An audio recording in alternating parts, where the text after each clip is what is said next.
Welcome. आइए करते हैं मैट्रिक्स का first lesson. If A I is a square matrix हमें बनाना है तो बताना है इसके बारे में क्या एम और एन में क्या रिलेशन, जिसका ऑर्डर एम इंस टू एन है।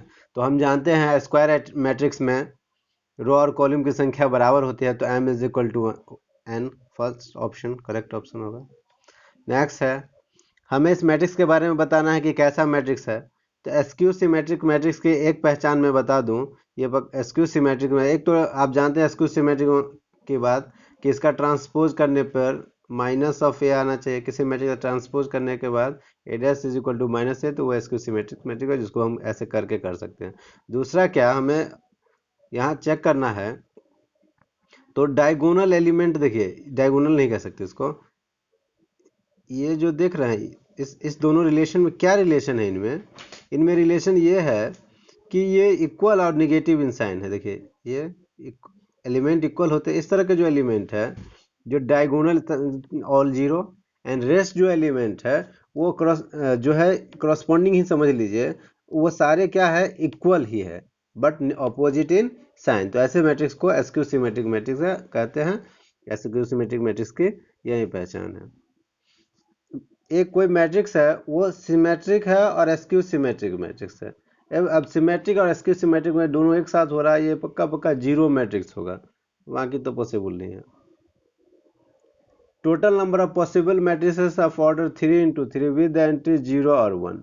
3 × 3 के मैट्रिक्स में टोटल 9 एलिमेंट्स होते हैं, और हर जगह पॉसिबल है कि या तो वो 0 आइदर दे दे और या 2 दे दे, और 0 और 2 मतलब एक के कारण से दो चेंजेज आ सकते हैं। तो 9 प्लेस के कारण से 2 टू द पावर 9 टाइम्स, यानी कि जिसको 2 टू द पावर 9 टाइम्स 2 का मल्टीप्लिकेशन 9 टाइम्स ऐसे लिख सकते हैं। या तो टोटल चेंज 512 पॉसिबल मैट्रिसेज होगा। D option is the correct option. आइए नेक्स्ट क्वेश्चन करते हैं। हमें ए स्क्वायर के बारे में बताना है क्या है, क्या होगा। तो ए स्क्वायर अगर हम कैलकुलेट करते हैं तो दिया है आयोटा 0 0 और आयोटा, और इसको हम मल्टीप्लाई कर दे दोनों को, तो हमारा रिजल्ट आ जाएगा। मल्टीप्लिकेशन जाते हैं रो और कॉलम को करते हैं, तो आयोटा को आयोटा से करेंगे तो आयोटा स्क्वायर, फिर यहाँ हो जाएगा 0, फिर 0 और आयोटा स्क्वायर। मल्टीप्लिकेशन के बारे में आप जानते होंगे कि मल्टीप्लिकेशन जब हम करते हैं तो फर्स्ट रो को फर्स्ट कॉलम से, फिर फर्स्ट रो को सेकंड कॉलम से, फिर सेकंड रो को फर्स्ट कॉलम से, और फिर सेकंड रो को सेकंड कॉलम से, ऐसा मल्टीप्लिकेशन हम लोग करते हैं। अब आप जानते हैं कि आयोटा स्क्वायर का वैल्यू -1 के बराबर होता है। तो जब हम -1 करेंगे तो ये हो जाएगा -1 0 0 और -1। हमारा ऑप्शन है B option is the correct option. Next question है, हमें इस सब के बारे में बताना है कि इसको देखिए, एक मैट्रिक्स आइडेंटिटी मैट्रिक्स है। अब आइडेंटिटी मैट्रिक्स जो होता है 1 0 0 1, अगर इसका डिटर्मिनेंट भी कैलकुलेट अगर हम करें, तो इसका डिटर्मिनेंट भी हम कैलकुलेट करें तो क्या होगा, इस डायगोनली मल्टीप्लाई करते हैं 1 और फिर इधर से मल्टीप्लाई कर घटाएंगे तो 0, तो ये 1 आता है, जो कि ऑप्शन में है भी नहीं कि सबका डिटर्मिनेंट कहीं भी। तो ये सारे ऑप्शन जो है गलत हो गया, फर्स्ट ऑप्शन करेक्ट सही हो जाएगा। तो हम ऐसे भी लगा सकते हैं। दूसरा क्या है कि अगर हम इस पर विचार करें, iota square sorry identity matrix का स्क्वायर निकालने की कोशिश करें, तो आइडेंटिटी मैट्रिक्स होता है 1 0 0 1, आप जानते हैं। ये बिल्कुल ऐसा जो पिछला क्वेश्चन अभी किए थे हम लोग, आयोटा बस एलिमेंट आयोटा है। तो यहाँ इस जगह जो हो जाएगा 1 स्क्वायर, जो कि तो फिर वही आ जाएगा 1 और 1। तो ये पक्का पक्का क्या आ रहा है, आइडेंटिटी मैट्रिक्स ही आ रहा है। क्लियर। आइए नेक्स्ट क्वेश्चन करते हैं। 7th नंबर क्वेश्चन पे है, हमें दोनों को मल्टीप्लाई करना है, ए और बी को। तो जब हम ए और बी को मल्टीप्लाई करेंगे तो हमारा रिजल्ट दे देगा। मल्टीप्लाई कर लेते हैं। मल्टीप्लिकेशन का नियम जानते हैं, रो और कॉलम को करना होता है। तो अगर हम करते हैं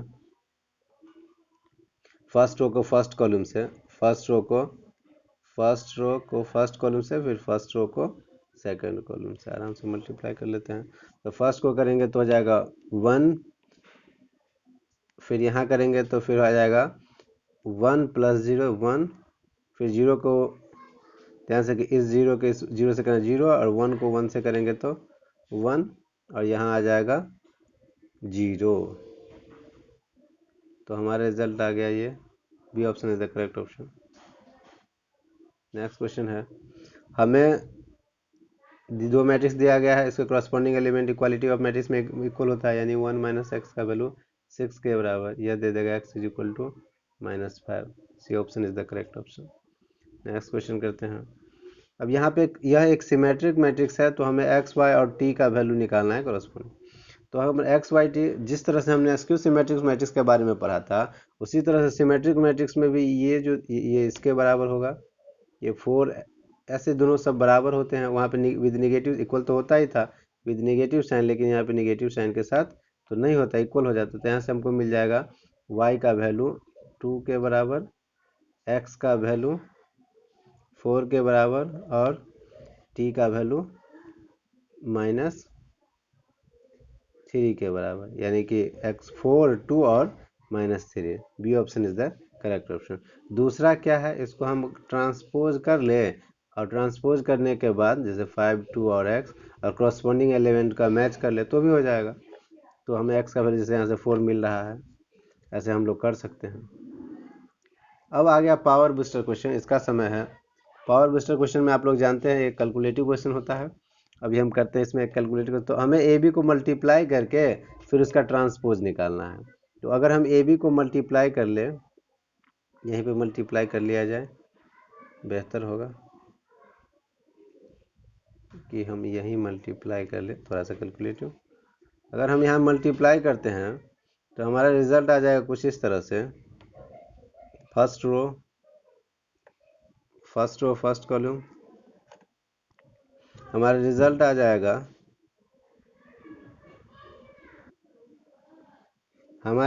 जाएगा, पहले मल्टीप्लाई कर लेते हैं इस फर्स्ट रो फर्स्ट कॉलम, फिर ये फर्स्ट रो फर्स्ट, इस तरह से डायगोनली मल्टीप्लाई करेंगे तो हमारा रिजल्ट कुछ इस तरह से आएगा। स्पेस की कमी हो रही है, हम आगे लिख लेते हैं 1 -2 और 1। तो हमारा रिजल्ट एक क्वेश्चन आ जाएगा 1 -2 और 1। फिर सेकेंड रो है 2 1 3, 2 1 और 3। फिर अगला है 2 3 1, 2 3 और 1। फिर है 1 2 1, 1 2 और 1। इसको अगर हम मल्टीप्लाई करें तो कुछ इस तरह से रिजल्ट देगा कि हमारा रिजल्ट हो जाएगा, देखिए 1 को 2 से करेंगे तो 2 प्लस -2 को 3 से करेंगे तो हो जाएगा -6। फिर 1 को 1 से करेंगे तो +1। इस तरह से फिर 1 को इस 1 से करेंगे सेकेंड कॉलम वाले से तो 1 -4 और फिर +1। फिर सेकेंड रो को फर्स्ट कॉलम से करना है तो हमारा रिजल्ट आ जाएगा 4 + 3 + 3। फिर नेक्स्ट आ जाएगा 2 + 2 + 3। ये रिजल्ट दे देगा हमको, इसे अगर हम देखें तो ये रिजल्ट हमें दे देगा कुछ इस तरह से कि -3 10 सॉरी 10 नहीं, रिजल्ट क्या लिखा गया, -3 -2 10 और 7। इसका हम ट्रांसपोज करें तो हमारा रिजल्ट आ जाएगा -3 -2 10 7, 10 और 7।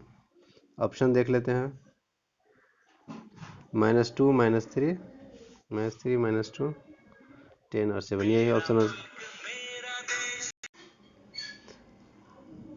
आज का क्वेश्चन ऑफ द डे है, ये क्वेश्चन आपको करके आना है।